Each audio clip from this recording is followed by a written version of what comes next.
we're still seeing if we are live on YouTube, and looks like we are. So I'm going to put my glasses on so I can read a little bit better. But this is the weekly Q&A. So here we go. You guys get to ask any questions that you want. I put out some news or things that are going on, and we just kind of send it. So welcome everybody. I can see it's starting to fill up, so you guys can live chat and ask me any questions you want, and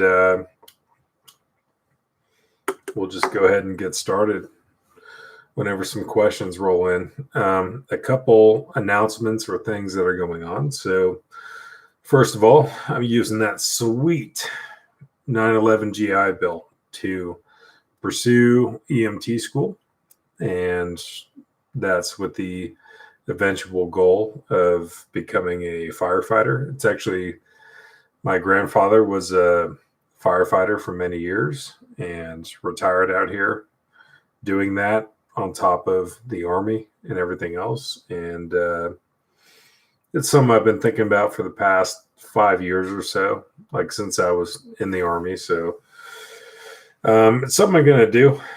And it's not that I don't like working on guns, because I'm always going to continue to fix, repair, work on firearms. It's just, it's gunsmithing is kind of boring.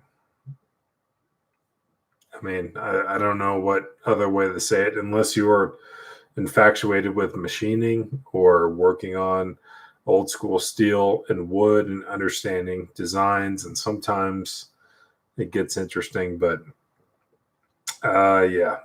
maybe I'm an adrenaline junkie, or, I kind of like the idea of, like, there's an emergency situation. I don't have to like kill anybody or do an offensive like response, and we are still dealing with like real stuff. So that's what's going on in my personal life. In terms of the channel, still on YouTube, looking at different venues to see, carry you guys over and kind of move on to something a little different. But at the end of the day, man, a lot of news, which we'll get to. But Clarence Thomas, one of our Supreme Court justices, has talked about, that social media, the mainstream social media sites, should be some kind of public utility, or at least legally, lawfully defined in the same category, which is something I've been saying for quite some time. But, places like Facebook or Twitter or YouTube, there's nothing like it. So from a First Amendment perspective, it's kind of like, hey, we need to protect freedom of speech, and we need to protect, this and that. And I'm the last guy to want government, controlling things or helping, make things happen at their will. But when you are so ubiquitous and so mainstream, and you are the only real source for people expressing, their First Amendment and promulgating information, if we will, I can support that. And I think there's some Second Amendment cases potentially going to the Supreme Court that we're going to look at. But that I told you guys many weeks ago that even though I'm all about the Second Amendment, I'm about all the amendments. And if there's anything I think is probably under the most attack right now, or has the most threats, probably the First and the Second Amendment, and maybe the Fourth and the Sixth, I would say. But we'll see. Um, but yeah, that's basically what's going on with me. Probably only going to be here for about an hour, so just want to provide this platform for you guys to ask any questions that you may have, and I'll answer them honestly. Um, but that's pretty much it. Just it's busy, and working in a gun shop. I don't do sales at all anymore, but I just kind of looking at it. It's like a light switch. It just keeps going on and off, and we have a lot of first time gun buyers. That's kind of been the story for the last year, but we have enhanced congregation of customers, or ghost town, like deserted, just whatever. So but yeah, I'll just let you guys open the floor, and if you guys want to ask any questions, then you can. Like I said, I probably got about an hour, maybe less, a little bit tight tonight. But this is your chance. We can talk about different issues and kind of get things going. I posted a video, which I'm pretty excited about, the other day, maybe a week ago, about we had a Colt, or no, not a Colt. It's a Bushmaster H bar that walked into the shop, and I was able to get a pretty good price on it. And it's kind of a throwback to, if we wanted to do an accuracy or precision AR-15 build, this would not be it by modern standards, but back at that time, that's how things got done. And a 20-inch barrel, that's a lot of velocity. It's about 3,200 and 3,250 feet per second at the muzzle. That's a lot. And the accuracy that you can potentially achieve, depending on what barrel and a lot of other stuff going on, ammunition, trigger, individual shooter load, range conditions, everything. But I mean, I don't know. I'm pretty excited about it. So we'll see how that goes. But I'm just glad that the number of people I see right now that are here. I'm glad you guys are here. But this is your opportunity to ask whatever questions you want. But yeah, we've had a lot of interesting stuff going on in the news, a lot of good and bad things happening as of late. And depending on what questions you guys ask, we'll see if we get there. But it's good in some ways, and then in other stories or in other ways, it's not as good. So we'll see if we get there. I don't know. We have limited time, so it's up to you guys. But yeah, I do plan on doing some content with the Bushmaster H bar XM15 E2S that I'm going to pick up pretty soon here, and I think we're going to do the testing with the standard carry handle and the standard mil spec trigger, and then I'm going to move into a national match carry handle and a competent 2-stage trigger, and kind of show you guys what that's all about. Let's see. Oh, we got our first question. All right. Well, let me put on my glasses so I can see. So, okay. This is from Let Me Be Frank. So, okay. With the current administration playing games with the second, looking like they are trying to create a new group of felons. Thoughts?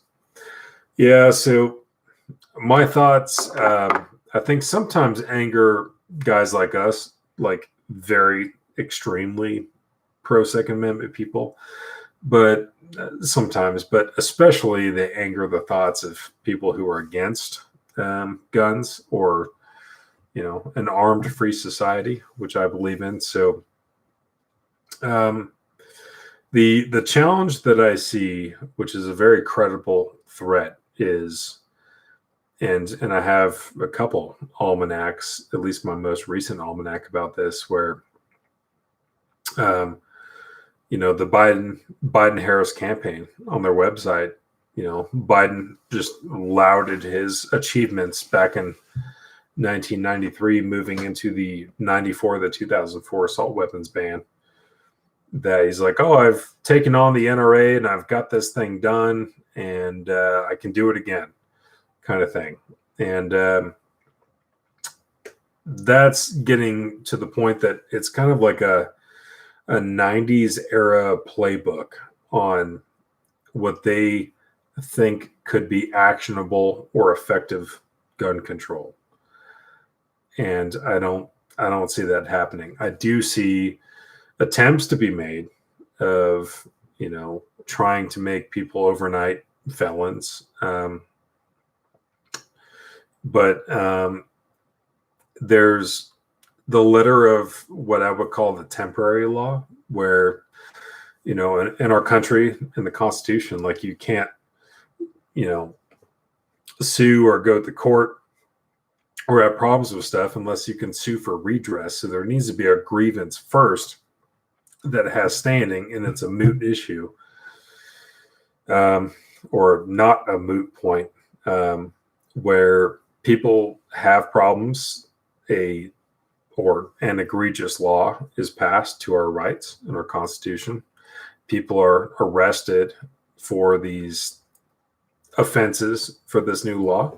And once that occurs, then you can sue for redress. So I think there's kind of a rocky road on that. But at the end of the day, there is the legal standpoint and there is the effective, realistic standpoint. And the realistic standpoint is you have millions of AR-15s, AKs, SKSs, high capacity magazines, boxes of ammo. You have so much stuff out there.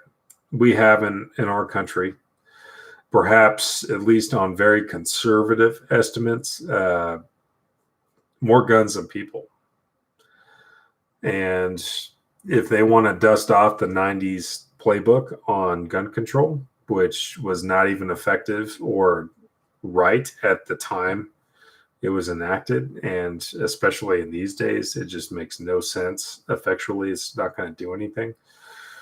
I see a situation in which just mass noncompliance, and I think we all have a First Amendment. I think we all have a Second Amendment. I think we all, the often forgotten, but not by me, Third Amendment. I think we all have that too, especially the Fourth, Fifth, and Sixth Amendments. These all matter. They exist. They are codified in the laws of our country, our Constitution, and how things work. And there might be some temporary blowback or some temporary drama, but this is our Constitution. This is our Bill of Rights. And in the end, we have a Supreme Court that is pretty spicy. If you are against guns and you want more gun control, our current Supreme Court, which is going to stay for quite some time, is not in your favor. So I think they can see through that, and there's kind of no fun way for me to answer that. But I think initially there could be some attempts to try to make people felons, but legally speaking, I don't think there's going to be any recourse for that in the long run. We have a Supreme Court that's not going to support that. They're not. In fact, we have Justice Kavanaugh and Justice Amy Coney Barrett and even Clarence Thomas.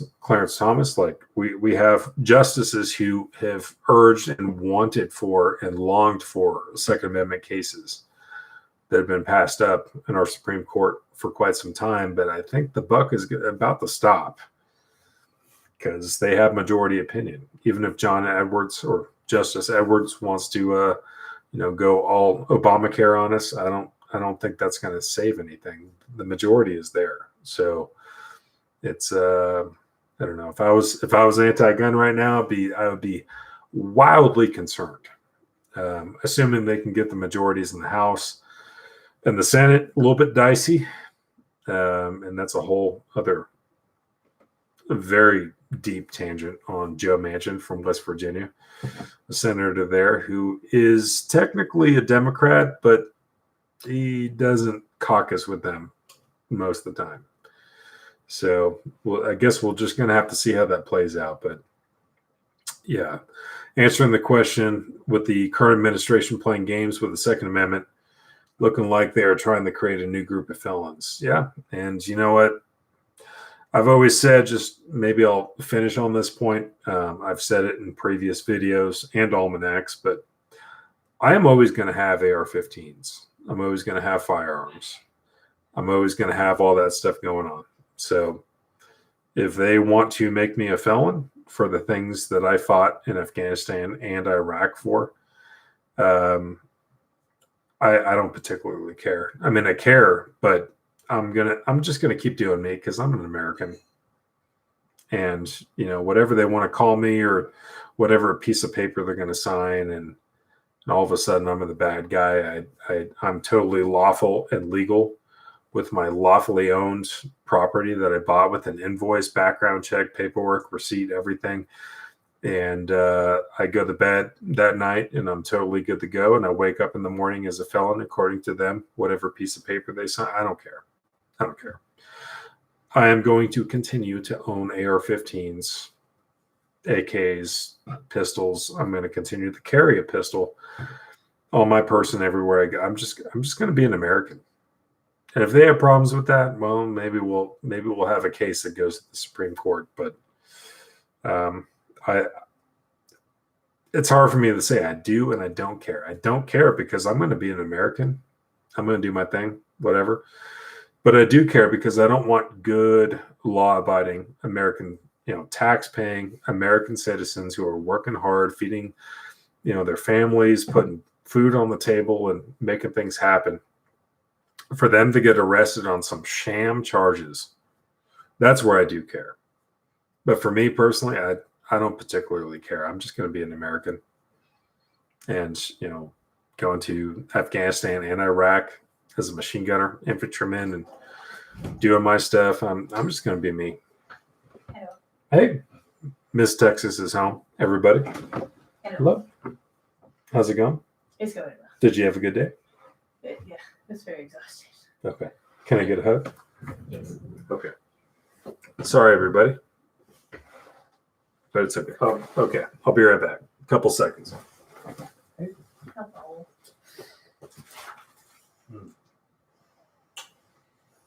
Did you have a good day? Yeah, it was just like tiring, but I'm glad. Mm. My professor was like, "You can try it tomorrow if you want to." I'll show you the emails. Okay. Probably got about 30 minutes or less. Okay, I'm gonna go take a shower. Okay. All right, everybody. Miss Texas just came home from. Oh, do you want to? No, I just want to see the comments. No, we're getting there. No, that's fine. Come on. I don't look great. 5 hours in a pool. Mm. Okay. Okay. All right. I'll see you in a little bit. Bye. Okay, bye.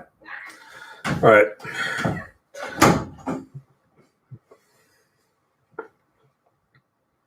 Guys, let me tell you something. Not to exclude the 3% female audience for my channel, according to YouTube, Google Analytics. But, man, listen. Hell hath no fury like a woman scorned, but god damn. If you guys date a Texas woman, you are in for a fucking ride. Let me tell you that. A good ride. But also, if things, if you mess up, you got to own it, and things might get a little cray-cray. I'm just got to say it. But it's all good. All good things. Okay, let's get back to the point. I'll put on my glasses here. Metal protectors from Let Me Be Frank. That was from his previous comment. Metal protectors. I might need more clarification on that. I really like the AR platform. Yeah, I was actually talking to my Iraq squad leader this evening, about an hour ago, where he bought an AK. He's all about suppressors, which I'm all about as well. And he put a red dot and a rail and a PEC 15 and a Surefire 600 on there. And he's got a PVS Wolverine. He's like trying to get it all set up. I'm like, dude, because him and I are both like very staunchly AR-15 guys. And, he was asking for advice. We got to thread this barrel. We got to do this and that. And I was like, man, the AK, I respect that rifle quite a bit, but guys like my squad leader and I, we are just struggling. We are trying so hard to modernize or at least keep this platform up to speed with an AR-15 or SCAR 16, X95 Tavor, just like you name it. We are struggling so hard to keep this thing relatively up to speed with what everything else can do. And, so I don't know, all of that just reminds me of how much I love the AR-15 platform and what you can do with it and all the stuff that can happen and how you can build that and hand select quality parts and switch upper receivers, calibers, configurations, anything you want to do. You can do that within seconds, and it's very convenient. It's very useful. So it's also the most common rifle in America, AR-15. So what was that? Can't ban things in common use. 2008, Heller versus District of Columbia. Yeah, that may actually play a part in the coming months here. But anyway, moving forward, yes, I'm a huge fan of the AR-15. As a civilian now, I had an AR-15 in the form of an M4 and then an M4A1 in Afghanistan and Iraq, and that was what I was issued, and I was not sad about it, especially working with the NATO allied partners, the Finnish, the British, the Italians, all those guys, and seeing what they had to work with versus what we got, I was like, no, I'm pretty happy with the AR-15. And it's, in this case, M4 or M4A1. Like, I'm pretty happy with this. So as a civilian now, where I can buy anything I want, and, my go-to is whatever I want it to be, it's still an AR-15. Yeah. So that's kind of the point. But yeah, I'm a huge fan. What's up, Patriot? What's going on? Let's see. Have you heard about Biden's potential executive actions coming out tomorrow? Yeah, so I have, and just kind of starting at ground level. Okay. This is Article 2 of the Constitution, the executive branch. So the executive, or Mr. President, the President of the United States, can take executive orders, or what was previously called executive actions, but executive orders to, basically shuffle the deck or try to reshift focus within his own branch. So the executive branch, that's going to be a lot of bureaucracies. That's going to be the cabinet, the president's close staff and advisors. There is kind of like imagine it like like a bowling alley where you have a lane, and President Biden right now, he has his lane, and he can issue executive orders, which he may call executive action, like his former boss, then President Obama. But he has his lane, and he can issue executive orders that can only deal with his lane. But surprise, there's two other lanes, two other bowling alleys like right next to this lane. So executive orders can only accomplish so much, but to actually make effectual law, I mean, that's like getting right into Article 1 of the Constitution, like Congress shall make no law. Actually, that's the First Amendment, even getting started. But Congress is who makes the law and controls the money, the power of the purse.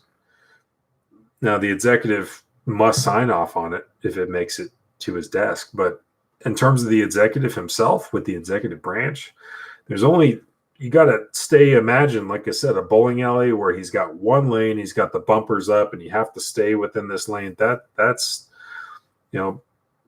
President, at least when I was born, President Reagan, and then George H.W., and then President Clinton, and then, moving into President Bush, and then moving into President Obama, and now, President Trump, and now President Biden. And like, they all have this little gutter this lane that they have to stay into. So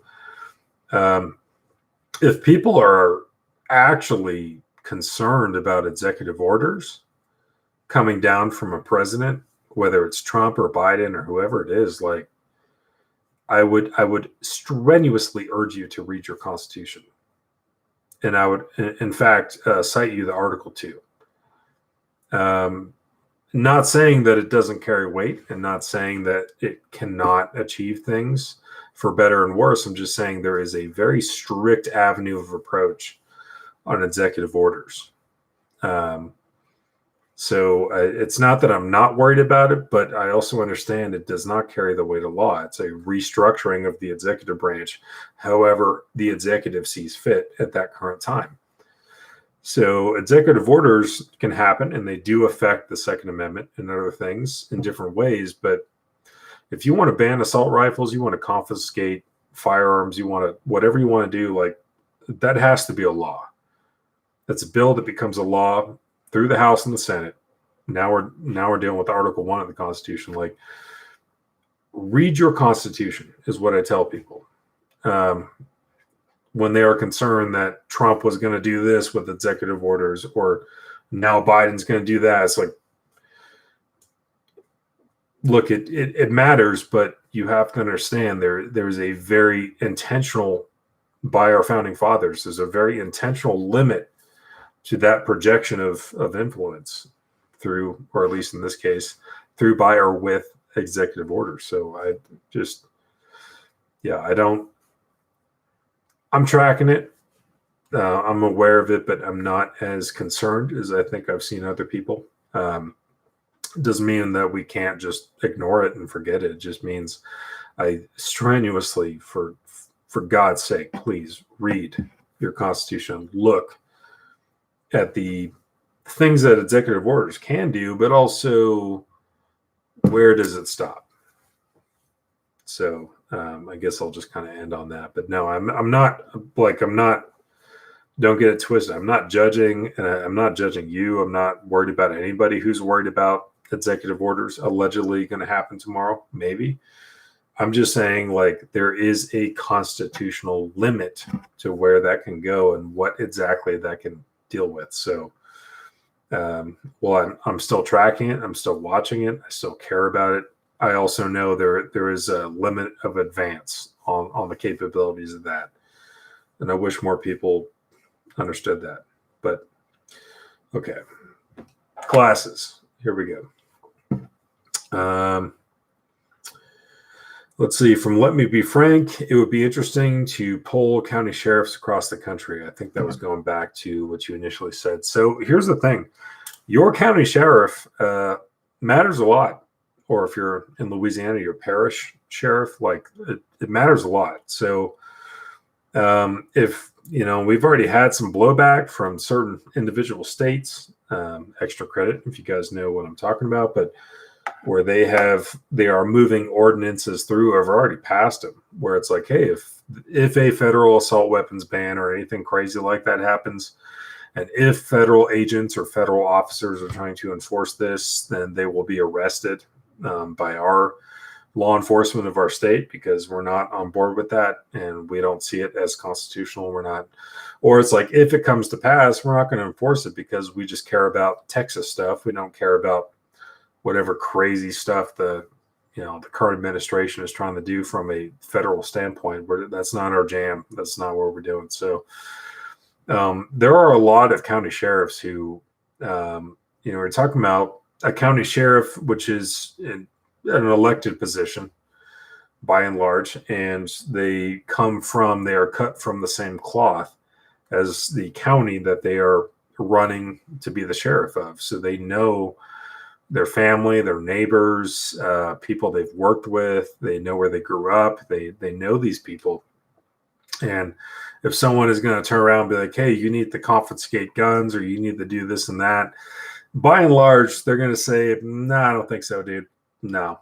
And actually, I would cite you back to the Virginia situation second to last January 2020, where in Virginia, there was over 90 counties where the county sheriffs and the county and the county assemblies and the leadership there was like, no, we're not doing this. We're not. So, and even I forgot what county it was in Virginia. I think it was south of where I lived there, where he was actually raising some regulars. I think he had, several hundred militia guys that he was training and raising as some kind of activation force if needed. And I was like, wow, this is I mean, it's good, but it's not good because the people who are trying to restrict these rights do not understand what they're dealing with. And now we're seeing it, and they want to turn it around like it's not a big deal. It's a very big deal. So I don't think a source of infringement, by and large, for the most part, is going to come from your county sheriff. I don't think that's going to happen because you have to vote for him. He wants your vote. He's from your county. He's from there. He knows people, family, people, everybody living there. And that's not his jam. Now, if you live in Los Angeles County, where I lived for many years, your sheriff does not care. And if you live in states like that, what we would call, the boot, I'm not going to say it here, but what we would call the states that are a little bit more restrictive, maybe if you live in Nassau County or Los Angeles County, both places I've lived, you might have a county sheriff who particularly doesn't care and will do exactly what they're told, even if they don't understand the consequences immediately. So, but by and large, for the rest of the United States, I don't think that's going to be an issue from the county sheriff. No. Let's see. Just ordered some new sights from Shaggy here. Just ordered some new sights, a front sight base for the AR and NF Costa Ludus Night Force Costa Ludus night sights for the 17. Good stuff. Upgrading hardware. Yeah, that's all good to go, man. It's just hopefully it gets there and they had it in stock. Taking the AR to a gunsmith this time. Yeah, and I always recommend. Here's the thing, as a side note, I have noticed that quality control has completely. There's no fun way to say it. Quality control has completely shit the bed. Even manufacturers that you would not expect that would have issues, they have issues. So my advice right now is, it kind of sucks for the brand new gun buyers that I deal with every now and then, which is all the time. I just saying only, every now and then for me, because I'm always in the back trying to repair this garbage. But if I'm out there typing up a gunsmith report or, actions taken, initial test fire, I'm typing up stuff. And then I happen to see customers and I happen to, interface with brand new gun buyers, which we get all day, every day. But for me, it's not as common, but for our sales guys, it's very common. It's all day. I tell people like, hey, this is a hell of a time to be buying your first firearm.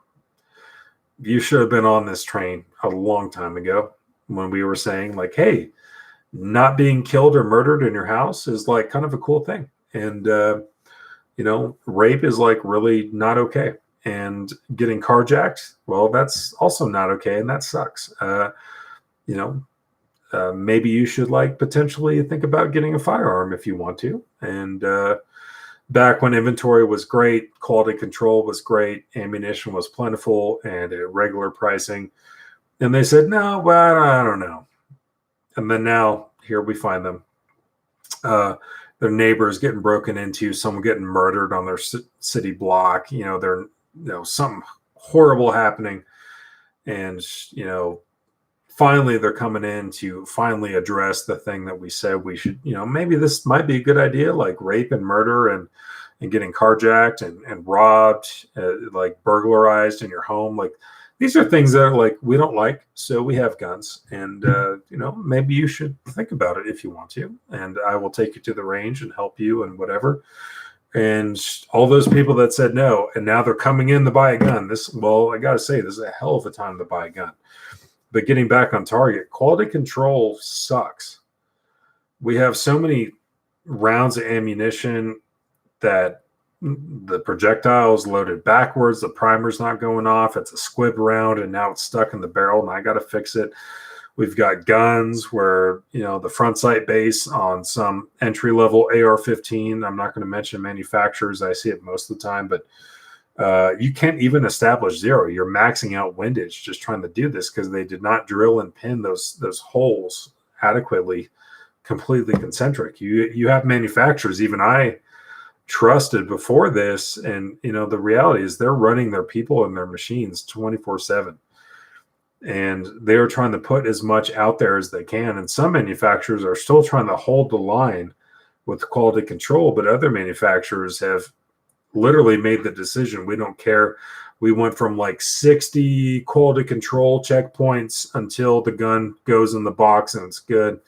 But now we're going to go down to 5 because we just need to get these things out there. Like, quality control is terrible. So I am having to repair so much stuff that should not be repaired. I'm seeing guns that are getting jams, squib loads.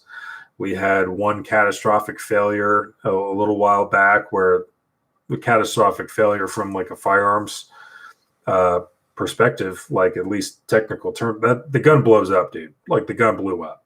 And, at least the dude still had his fingers and shit. But I was like, man, stuff is happening right now. Like, so my bottom line advice to everyone is do not build an AR-15. Do not buy an AR-15. Do not buy guns and ammo unless it is an absolute necessity. And if you do have to buy ammo, if you're lucky enough to find it, you're willing to pay the price and you absolutely need it and you got to buy it, hand load every single round into your magazine before you shoot it, because don't use the speed loaders.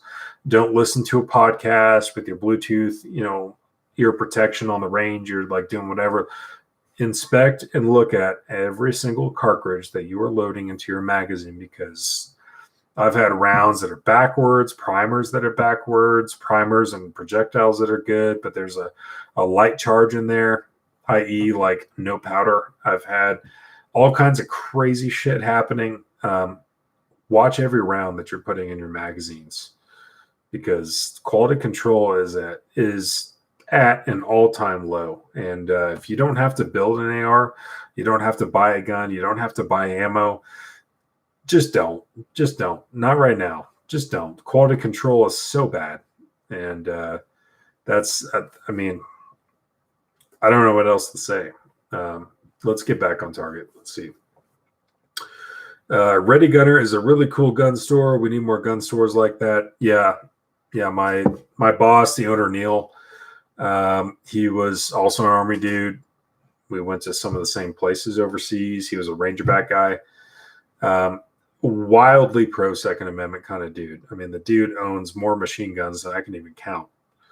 In the store, it's all about, we have a Black Rifle coffee shop. We have Evan and Matt and Logan, all those guys. Every now and then, it's kind of slowed down with COVID, but they come in, we do film shoots. So we have a Black Rifle coffee shop. We got a gun shop.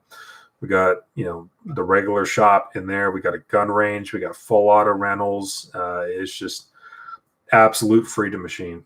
And we're open 7 days a week. So, freedom is every day. So I can't speak on behalf of Ready Gunner, but being an employee there for over a year now, it's a hell of a place to work. And, it's manned by veterans and former military personnel like myself. And it's there's a lot going on. I've never seen anything like it. Let me put it that way. And I knew that from going on leave between deployments. And, I was still in the Army. I was just home for like a week and a half. And once I discovered Ready Gunner there, I was like, this is the only place I want to shoot. This is the only place I want to go.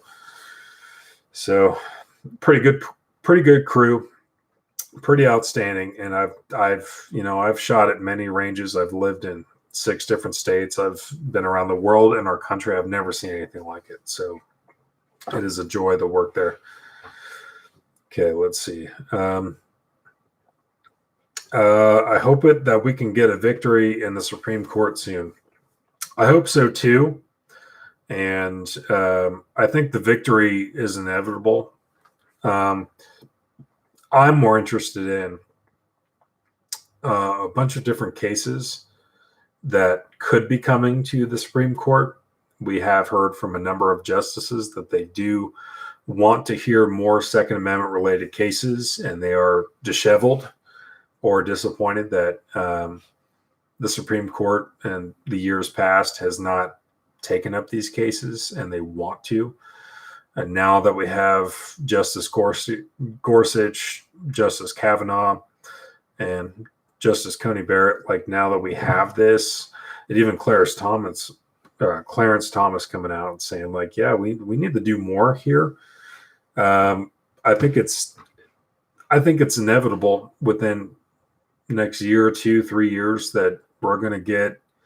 I'm predicting this now, and you guys can tell me I'm wrong in the future, but I don't think I'm going to be. I think we're going to have a Heller versus DC level bombshell drop at the Supreme Court in the next year to 3 years. There's going to be a Supreme Court case. The state of New York specifically has been trifling around for too long. California and also the Ninth Circuit, and also Justice Benitez down there, like doing good work but being overruled and appealed. There's too much conflict in the federal circuit courts. States like New York and California have been playing games for too long of creating a law, someone sues for redress, and then they repeal the law just so they don't have a moot point, or it's not a moot decision anymore, so the court can't take it up. These tactics have been played for way too long, and I think it's just a matter of waiting for that hammer to fall. Honestly, the bigger thing I worry about actually now is the First Amendment.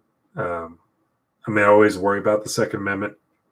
I think we should worry about all of our American civil liberties, but the First Amendment I have the most concern over right now, believe it or not, and I'm not as worried about the Second Amendment because I think it's just a matter of time, and it's not going to take a million years. I think there's going to be a bombshell that's going to drop, and if you are against guns or you're in favor of gun control, I think you are going to have a very sad time in the coming year, 2, 3 years from now. I think there's going to be a pretty heavy hit coming down from the Supreme Court, because now we're talking about, does the Second Amendment give you a right to protect yourself and your family, not just in the home, which is already established. We've already caved that through with Heller versus DC, fortified by McDonald versus the city of Chicago back in 2010. But now it's like, does that right, does basically your Second Amendment apply the second you leave the threshold of your front door of your house? Like, I would say yes, and I think there's, the federal circuit courts are conflicting on that, and it's only a matter of time. And we have Supreme Court justices with a majority opinion on the Second Amendment. There's a majority there that are favorable to it. They actively want to take these cases. And, New York and California, some other circuit courts have been playing games for too long, and I think they've been playing with fire successfully for a long time, but sometimes if you play for fire too long, you might get burned. And I think that's about to happen. So I guess we'll have to see. Iowa is now constitutional carry, and Tennessee should be really soon. Yeah, I've talked about in the past. Even if your state is or goes to constitutional carry, I still vehemently support getting a concealed carry permit, getting the training, keeping your training concurrent, always seeking that training. But constitutional carry, Totally all on board, big fan. But I would still encourage people, not by ever government requirement, but I would just, for me, I would encourage people like, hey, still get the training, still get the permit, still get the training, still seek out those opportunities, keep your skills sharp. But that's a good sign. My state is going to go constitutional carry next month. So that's pretty rad. But so I'm all about it, but I will always eternally encourage training. Go get trained, keep your skills sharp, keep getting it. Get your concealed carry permit, even if you don't like legally need to, get it, because then when you go on a road trip or travel, you might have more states that you can conceal carry in. It helps out. It's just all around a good thing. So I encourage, I will never not encourage training and furthering skill sets that could potentially save your life and your family. Always do that. But it's also a good sign when states go constitutional carry. So that's a good thing. The county sheriff is the man.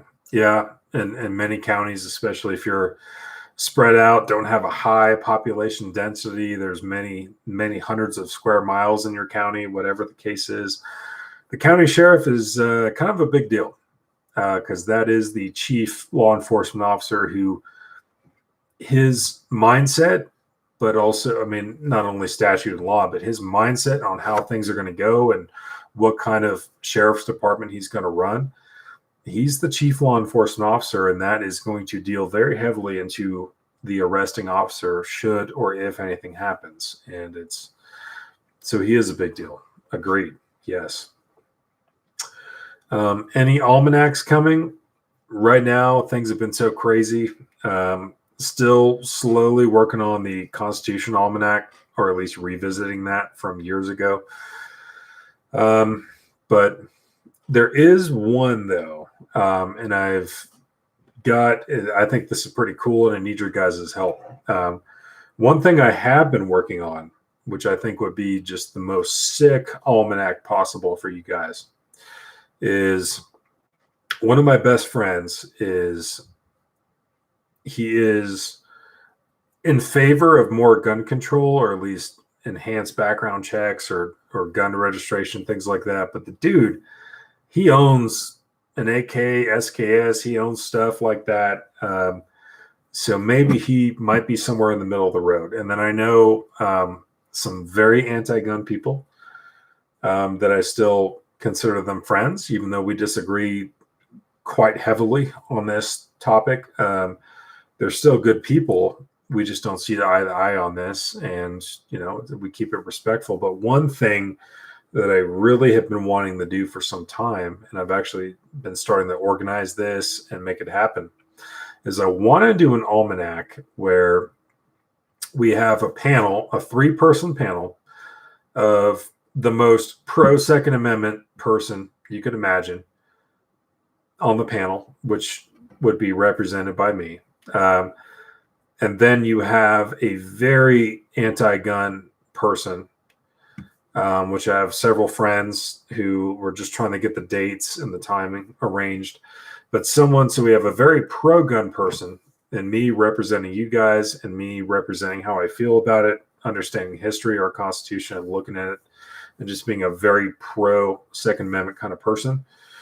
But then we have someone who is on the very other side, who is anti-gun, everything like that.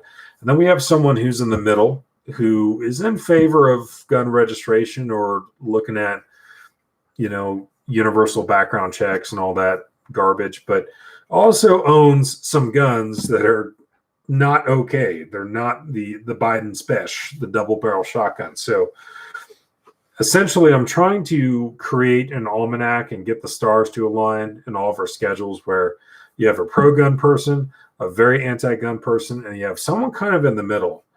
And all 3 of us are going to talk, discuss. We're going to work on different topics of, how do you feel about gun registration? How do you feel about this? How do you feel about that?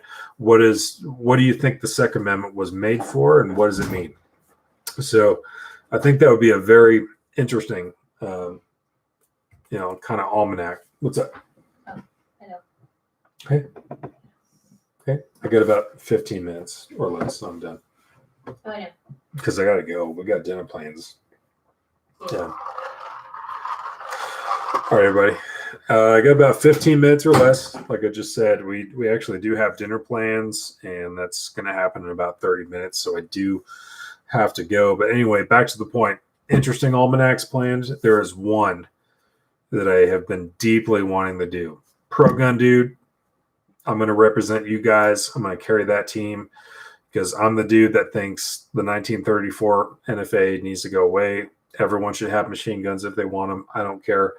So I'm like very hardline pro Second Amendment. And then I'm going to invite a friend on who's very anti-gun.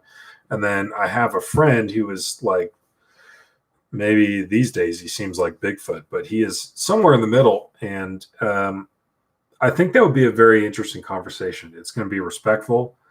We all know each other. There's going to be no yelling or crazy attacking or anything. It's just, I'm going to kind of work through the stuff, but the help that I need from you guys, if you want to submit, is I want to have a list of like, okay, we're going to talk about this topic, that topic.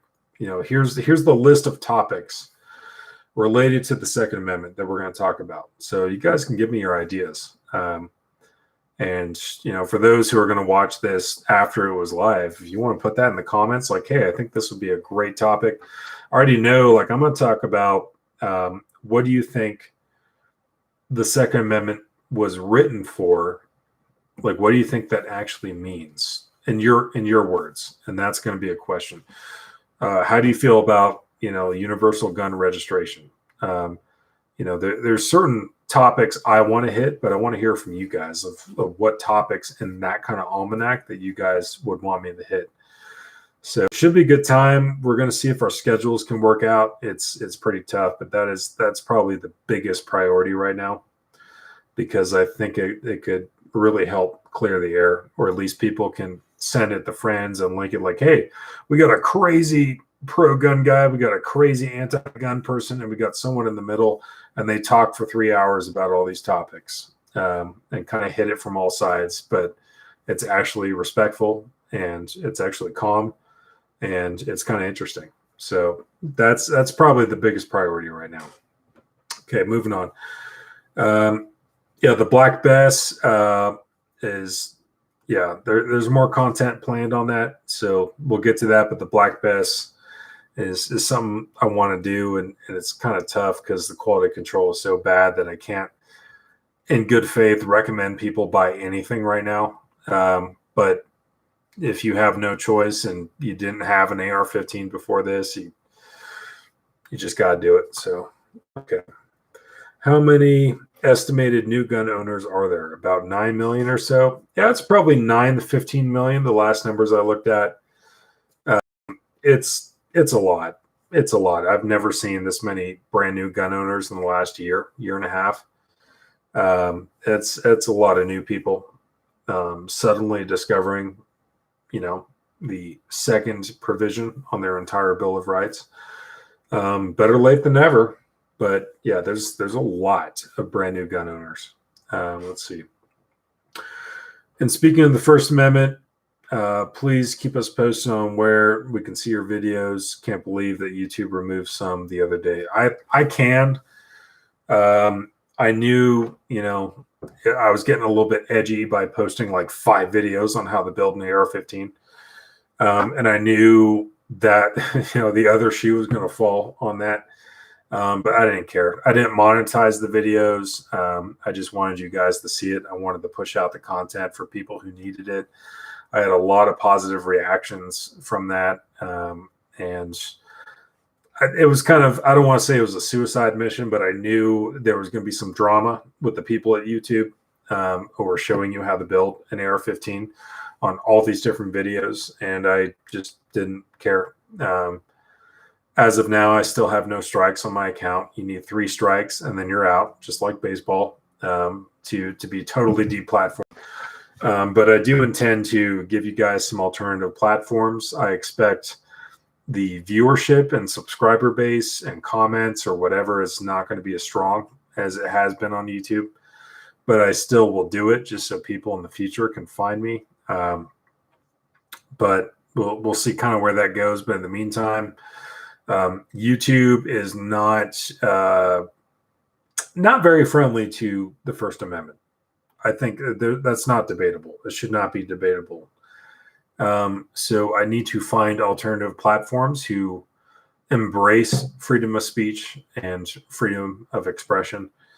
But in the meantime, YouTube is the most common. It's how people search for stuff. It's the most used video service on planet Earth. And while they do not care about the First Amendment, this is kind of what I'm using for now. But I will launch you guys into other platforms where you can find me. So that is going to happen. I don't think I'm going to last forever with YouTube unless, like Justice Thomas was saying, that he thinks YouTube, Facebook, all that should be declared public utilities.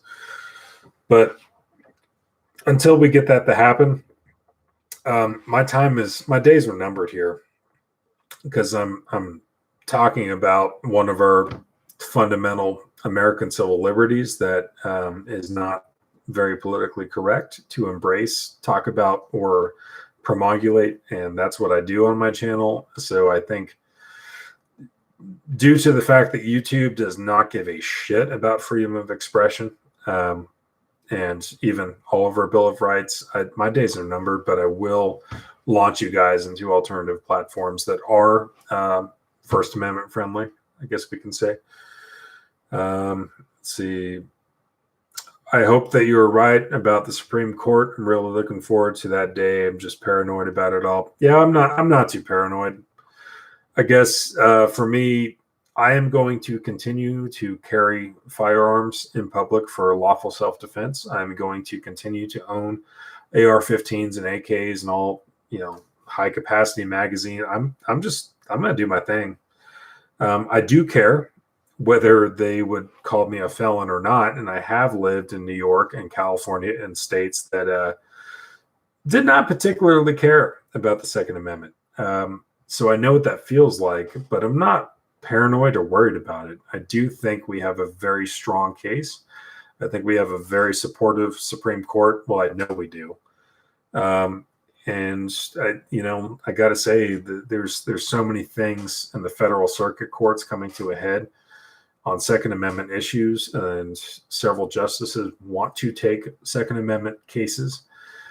I think in the next 1 to 3 years, I think there's, mark my words, prediction wise, I think we're going to have a pretty strenuous bombshell, like a Heller versus DC level bombshell that's going to happen at the Supreme Court. And it is not going to go the gun control way. It is not going to be in their favor. It's just not. And I think Heller was already irreparable damage. McDonald versus Chicago was also pretty bad for them. But I think we got some pretty big stuff coming. I'm very excited about it. I'm just gonna have to wait and see, but I don't see any other way out. So, but I'm not paranoid about it.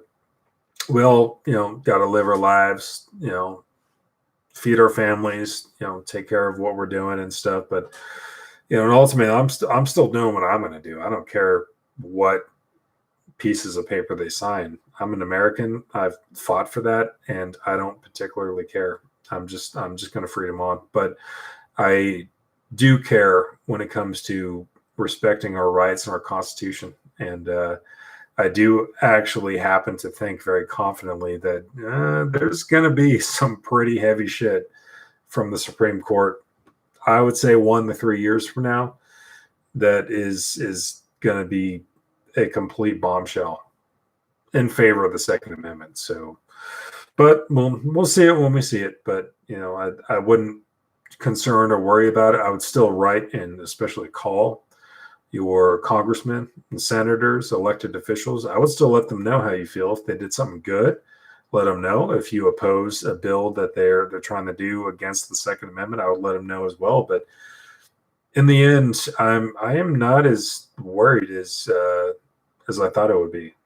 Just kind of seeing the trajectory of stuff, and the more gun control stuff they want to push, the more standing that would create.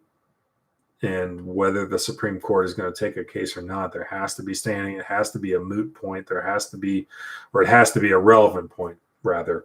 There's things that have to apply. And even if it meets all the criteria, the Supreme Court doesn't have to take it. But I think we have a court now that actually will, and they want to. They've said as much. And I'm not as worried. I'm really not. So let's keep moving. I need my glasses for this. Let's see. Where did I leave off? What would you do if, when he said yes, could go? Okay, Stant Witter Chili, I need some clarification. What would you do if, when you so he said yes, could go? Yeah, I'm a dude. You got to help me. I need some clarification on that. Let's take a pause on that and move on for a second.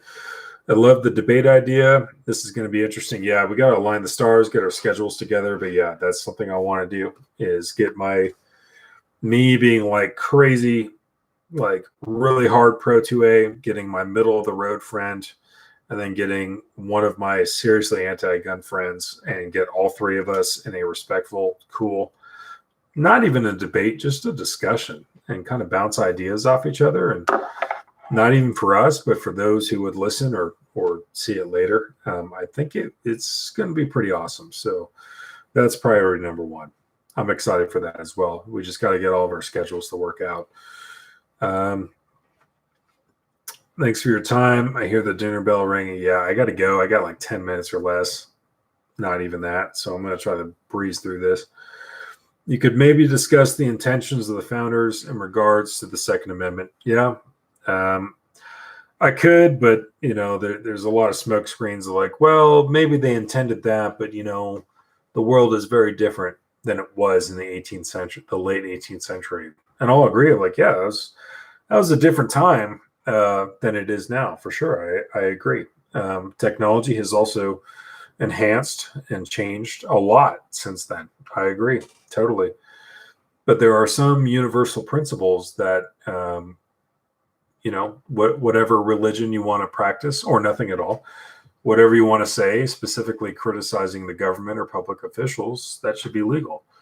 It doesn't matter who's in office at what time or what's going on. It's the theme matters. And maybe your First Amendment back then was just the written letter, or maybe you could get it published in a local newspaper, or you could always literally do a soapbox on the street corner rant and just kind of tell people how you feel or whatever. But now we have electronic media and video logs, things I'm doing right now, that our founding fathers didn't have that. But even though the technology has changed, the theme remains the same. That, if I think, for example, possibly, Nancy Pelosi needs to retire, and I think she's messing everything up, and she's an awful hypocritical representative for her state. I can say that, and I can go to sleep tonight, and I don't have to worry about being arrested or rolled up in the middle of the night, never to be seen again, going to some gulag or camp or something. And whether I'm doing it electronically right now or back in the late 18th century, if I wrote that in a paper or ranted that on the street corner, the technology has changed, but the theme remains the same, that you have a right to say that. And you have freedom from government abuses to say it, because it's your right. Freedom of speech. And, to be free from and free to practice religion and things like that. So the times have changed, the technology has changed, but the theme behind it has not. That was the point. It was meant to be eternal. And if you got a problem with it, change the law. We've changed our Constitution 27 times. So if they have a problem with, the Second Amendment, or they have a problem with people, well, some people have a problem with people speaking their mind. First Amendment is probably my biggest concern right now, to be honest. But if they have a problem with it, change the law, pass an amendment, make a 28th Amendment, do it. But in the meantime, this is what we got, so deal with it. I don't care that you complain that you don't think I should have an AR-15, or you don't think I should say this or that. Like, I don't particularly care at all, because it's my right to do so. And if you have a problem with it, change the law. But until then, what are we even talking about? I don't care, because I'm going to do it anyway. It's my right. I'm going to do it. I don't care. But yeah, well, anyway, not getting on a tangent. We'll have to see where that goes. Yeah, you are welcome for streaming. I'm glad you guys are all here. I'm seeing how many people are here, so thank you guys. Okay, let's see. Last thing. He can't just stack the court, can he? I think we're talking about President Biden, I would imagine. I suppose they would have already done it if they could. So, yes, if you want to enhance the number of Supreme Court justices, I'd have to look back at actually Article 1, 2, and 3, but specifically 1, I think it would just be going through the House and the Senate as changing the law. It wouldn't even have to be a constitutional amendment. And if it becomes a tie in the Senate, well, then we have Vice President Harris, that she could break the tie if it became a tie. But yes, they could enhance the number of justices on the Supreme Court, and I'll have to brush up, but I don't think that would take an amendment, and it couldn't be done through an executive order. It would just have to be a bill that could make it through Congress, the House, and the Senate, where, if it became a tie in the Senate, then Vice President Harris could break the tie. It would go to President Biden's desk, and I'm pretty sure for sure he would sign it. But that's legally speaking, yeah, there's a pathway. Realistically speaking, that is a uphill battle in the mud, with plunging fire on all of your positions as you're trying to make the summit, to put it lightly. Like, that would not be, if my mission was to enhance the number of justices on the Supreme Court by way of, or for the intention of, by, with, or through, to increase the odds of a favorable decision in the way I wanted, maybe a left or leaning perspective, that would be a very difficult task to accomplish. 9 justices on the Supreme Court. We haven't, to my knowledge, I think 1864. Hasn't been since like the Civil War that we've messed with that. Yeah, so I don't know. I'll have to brush up, but I don't think. Yeah, I think that it is feasible. It does not take an amendment. Can't be done through executive order. It would take a bill, but that would be a very heavy fight. That'd be a very uphill fight. Not to say I'm not worried about it, but that's not going to be an easy thing. If they're going to try to do that, I don't think that's going to be a easy, quick maneuver. That would, yeah, I don't see that succeeding at this point, especially how the midterms are going to go. I suspect the Republicans are going to regain control of the House and probably get that majority back in the Senate. So, I mean, we're really talking about less than 2 years from now of just hanging on for dear life and back to majorities again. I don't see that being possible. Yes, possible. Likely, no. Okay. All right, guys. Well, thank you guys for being here. And yes, thank you again, Mr. 2A. It's nice hearing from you. Yeah, it's nice for you guys to be here. I'm going to have to go. We got dinner plans, and I have got to get ready. So I'm going to do a hard stop here. But thank you guys for being here. Honestly, hopefully you guys are doing okay, as we're still moving through the craziness that was 2020, and we're still moving through 2021 and kind of seeing what this year has in store. I hope you guys are, taking care of yourselves. I hope you guys are in a better position, or at least finding a way to get there, making plans, writing it down, having accountability, setting goals, and actually holding yourself to that. And sometimes we have micro failures, but it's not the end of everything. Hopefully you guys keep moving on. And I'm just glad you guys are here. If you're worried about Second Amendment stuff, I would not be as much as you think you should be. I mean, again, don't stop calling or writing your elected officials. Don't stop caring about it. Don't stop watching it. But I would be actually more concerned about the First Amendment. I mean, but they all matter. I'd be concerned about them all. But I'm just glad you guys are here. Hopefully, you guys are taking care of yourselves, getting some workouts in, doing some lifting, cardio, something. Do something physical. Get out there. You know, we've all been told about masks, 2 masks, triple masks, vaccines, 6-foot distance, social distancing. Don't touch this. Don't do that. Like, but no one has officially, from government guidance that I can recall, no one has told you guys to eat healthy, take care of yourselves, daily exercise, even if it's just going for a walk for 20 minutes around your neighborhood. Do something. You know, and that's kind of a side note, but like, we've all talked about masks and 6 feet of distance, all that stuff, but no one has said, you know what, maybe you shouldn't be 100 pounds overweight. Maybe we need to lose weight. Maybe we should work on cardio. Maybe we should have a healthy diet. Maybe we should get daily exercise. Maybe we should, you know, go see a counselor or a therapist for problems that we're having. Maybe we should take care of each other, like, and take care of ourselves.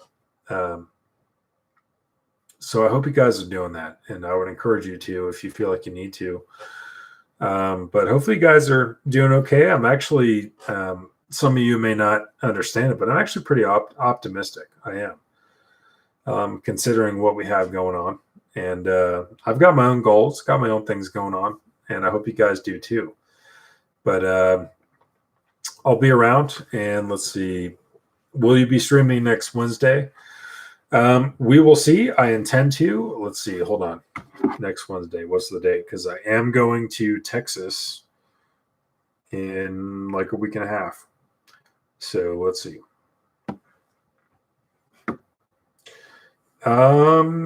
Next Wednesday might be dicey, but we will see. If I can't get it in next Wednesday, actually, maybe I'll post it on Friday, and I might do something interesting. Yeah, because I'm going to be going to Houston next week. So, well, yeah, actually, that gives me ideas. So, might be a little bit more interesting. But anyway, thank you guys for being here. I got to go. Hopefully you guys enjoyed. Hopefully you guys are taking care of yourselves. I think we actually have a lot to be pretty confident or optimistic about. We still have a lot to continue to watch and care about. But in the meantime, you know what? Life is good. I hope it is for you guys. At least you're doing the best. So I will see you guys maybe in a week. Maybe it won't be Wednesday, but if it's not going to be next Wednesday for the next stream, I actually have some ideas what could be a lot of bit more interesting. So we will see. But I will see you guys next time. And thank you a lot.